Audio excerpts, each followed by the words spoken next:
Praise the lord. Shrimati Charles Cowman గారి రచనల నుండి ఎడారిలో సెలయేర్లు అను గ్రంథము నుండి అనుదిన ధ్యానములు. ఊరుకుండుడి, నేనే దేవుడనని తెలుసుకొనుడి. కీర్తన గ్రంథము 46 అధ్యాయము 10వ వచనము. ఈ ఆధునిక రోజుల్లో ప్రతిదీ పరుగులు తీస్తున్నట్టుగా కనిపిస్తుంది. అన్నీ శరవేగంతో త్వరగా జరిగిపోవాలి. అన్నీ అత్యవసరమైనవే. అన్నీ అప్పటికప్పుడు వేగంగా జరిగిపోవాల్సిందే. ఉత్పత్తిని వేగవంతం చేసేందుకు పనిలో ప్రావీణ్యత ఉన్నవాళ్ళు నియమించబడుతున్నారు. వ్యాపారంలో అత్యాధునిక సాంకేతిక పరిజ్ఞానం ఉపయోగించబడుతుంది. ఒక్క మాటలో చెప్పాలంటే ప్రపంచం వేగంగా పరుగులు తీస్తుంది. వేగం మంచిదే, కానీ అందులో నష్టాలు కూడా ఉన్నాయి. భూగోళాన్ని కొన్ని గంటల్లో చుట్టి వచ్చేంతటి సాంకేతిక పరిజ్ఞానం అందుబాటులో ఉండడంతో ప్రపంచం చాలా చిన్నదైపోయింది. వేగంగా పరుగులు తీసే వాహనాలు అందుబాటులో ఉండడంతో దారి ప్రకారం కనిపించే అందాలను మానవుడు ఆస్వాదించలేకపోతున్నాడు.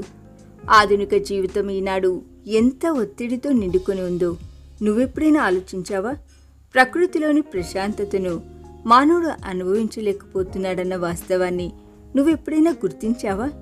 జనజీవనానికి జనగోళులకు సుదూరంగా ఉన్న ఎత్తైన పర్వత శ్రేణుల అందాలు, ప్రశాంతమైన అడవులు, పచ్చని పొలాలు ఎంత ఆహ్లాదాన్ని కలిగిస్తాయో కదా. సూర్యరశ్మి వెచ్చదనానికి నాట్యాలు చేసే నెమళ్ళు, చిరు జల్లుల తాకిడికి పులకరింప చేసే పూల మొక్కలు, చల్లని పిల్లగాళ్ళ స్పర్శకు పరవశించిపోయే జంతు జీవాలు ఎంత కనువిందు కలిగిస్తాయో కదా. దేవుని స్వరం ఎంత మాధుర్యంగా ఉంటుందో, అది మనసుకు ఎంత ఆహ్లాదాన్ని కలిగిస్తుందో నువ్వెప్పుడైనా ఆలోచించావా? గలగలా పారే సెలయేరులా అదెంత శ్రావ్యమైన సంగీత సరాగాలను పలికిస్తుందో నువ్వెప్పుడైనా గమనించావా? ఊరకుండుము అని ఆయన ఆజ్ఞ మన పరుగును కట్టడి చేసేందుకే. ఎప్పుడైతే మనం పరిగెత్తడాన్ని ఆపి ప్రశాంతంగా నిలబడతామో అప్పుడు మన ముందున్న ప్రకృతి అందాలలో ఆయన మెల్లనైన స్వరాన్ని మనం వినగలం. డాక్టర్ గ్రిఫ్స్ ఇలా రాశాడు: ప్రశాంతత అనేది చెవులను గింగురుమనిపించే కఠోర శబ్దాలకు భిన్నమైనది మాత్రమే కాదు, ఒత్తిడికి, గలిబిలికి, తొందరపాటుకు కూడా అది భిన్నమైనది. కఠోర శబ్దాలు, ఒత్తిడి, గలిబిలి అనేవన్నీ మానవుడి బలాన్ని హరించి వేస్తాయి. కానీ ప్రశాంతత మానసికంగాను శారీరకంగాను మానవుడి బలాన్ని అధికం చేస్తుంది. ప్రపంచంలోని శక్తివంతమైన యోధులందరూ నిర్జన ప్రదేశాలలోని ప్రశాంతతలో బలాన్ని పుంజుకున్న వాళ్ళే. ఇశ్రాయేలు నాయకుడును, ఇశ్రాయేలుకు ధర్మశాస్త్రాన్ని అందజేసిన వాడును అయిన మోషే మిద్యాను అరణ్యపు ప్రశాంతతలో బలం పుంజుకున్నాడు. మన ప్రభువుకు ముందుగా నడిచి ఆయన మార్గాన్ని సరళం చేసిన యోహాను నిర్జనమైన అరణ్య ప్రదేశంలో తన పరిచర్య కోసం సిద్ధపడ్డాడు.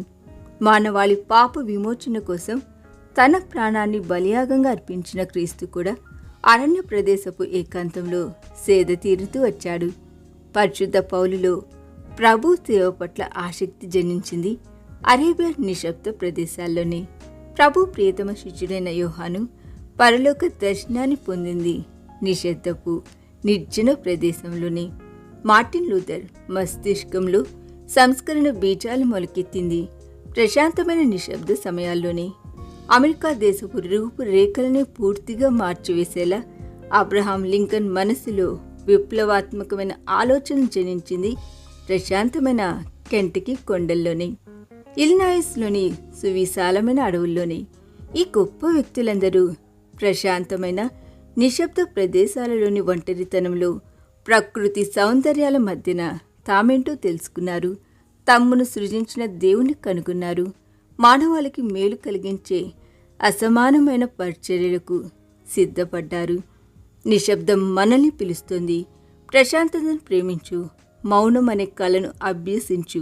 అది సురక్షితమైన, భద్రతతో కూడిన బలమైన, ఆరోగ్యకరమైన ఆభరణము.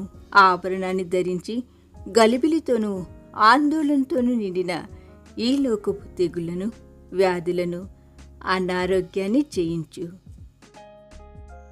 ఈ దిన ధ్యానము మనందరి ఆత్మీయ జీవితమునకు ఆశీర్వాదకరముగా ఉండునుగాక. ఆమేన్.